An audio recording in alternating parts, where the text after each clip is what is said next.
Hi guys, myself Bomik, studying BCom honors from Delhi University only. So today I'm here to talk about our very renowned institution, Avdharna. So let's just start from very basic कि अवधारणा में मेरी journey कैसी थी, मैं कैसे अवधारणा में आया और कैसे एक बिलो एवरेज बच्चा अपने क्लास का टॉपर बना था इन 12th बोर्ड्स। सो मैंने अवधारणा ज्वाइन करा था इन 11th क्लास नोइंग कि कॉमर्स है तो अवधारणा इज़ द बेस्ट इंस्टीट्यूशन, क्योंकि one of the best things Avadharana में इज़ कि द टीचर मैम हमारी ऐसे पढ़ाती हैं जैसे वो अपने बच्चे को पढ़ा रही हैं। और उनकी स्पेशलिटी ये है कि वो जब तक तुम्हें 100 में से 100 नंबर लाते हुए नहीं देख लेती वो तब तक तुम्हें प्रैक्टिस कराती रहेगी। So one of the bestest things Avadharana में थे इसकी personalise attention to every individual student and that mock practices. मैंने अराउंड अबाउट नहीं तो 20 पेपर तो मैंने मॉक दिए होंगे सिर्फ 11th में ही, एंड 12th में तो उसका डबल कर दिया होगा before going to the boards. अब again I have studied accounts and economics in Avdharna. So मेरा जो जर्नी रही है वॉज कि मैं बहुत ही एथलेटिक फील्ड से आता हूँ, तो I have been very keen into sports and all. So मैं पढ़ाई में इतना अच्छा नहीं था। 11th में आके जब कोरोना के बाद शिफ्ट आया था तो I have started studying very seriously. So जब मैं 11th में अवधारणा ज्वाइन करी थी, so that journey has change my perception toward study. Now मैं दिल्ली यूनिवर्सिटी में भी इसीलिए हूँ क्योंकि I have very much clarity in my subjects कि मुझे अकाउंट्स में I scored around about 194 out of 200 in CUET as well, and that too was only through अवधारणा।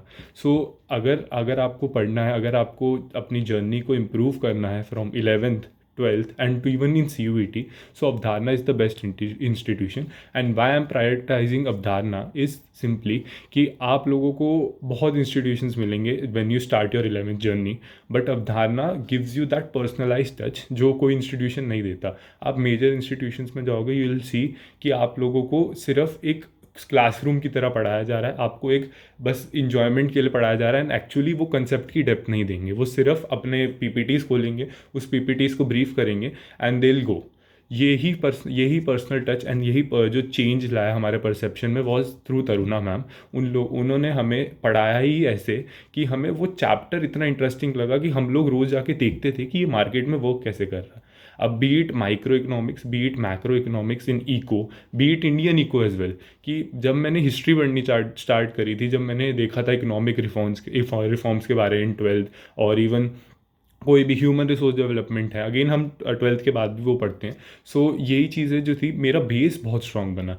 आई am in first year right now और मैं बहुत अच्छा score कर पाया even in my first semester as well, because मैंने अपने 11th और 12th के कंसेप्ट इतने स्ट्रॉन्ग कर लिए थे अवधारणा में कि मेरे को अब दिक्कत आ ही नहीं रही है in my first semester. I am enjoying my days right now कि चलो हाँ अब घूमते हैं, एंड फेस्ट सीजन भी चल रहा था।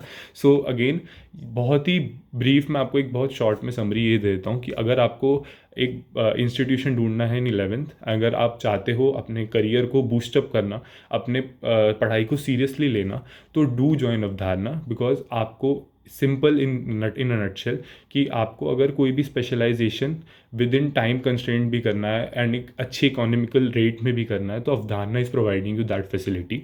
प्लस अगर आपको पर्सनलाइज टच चाहिए जहाँ पे एक टीचर की मेंटोरशिप हो आप पे, मतलब मैं आपको ये बताऊँ कि मेरे पे मैम ने हर दिन हर टाइम पे स्पेशली बहुत फोकस करा है कि ये जहाँ वीक है उसको सबसे पहले स्ट्रॉन्ग करना। सो ये चीज़ें आपको अवधारणा में ही बेस्ट मिलेंगी। एंड आई ऑलवेज फील कि अगर मेरी लाइफ में मैम ना होती एंड अगर मैं वहाँ से अकाउंट्स और इकोनॉमिक्स ना पढ़ता, तो I wouldn't have scored as much मैंने जो एक्सपेक्ट करा था। I have scored 99 in accountancy and 90 in economics as well, and that whole credit goes to Avdharna ma'am. So thank you ma'am for this.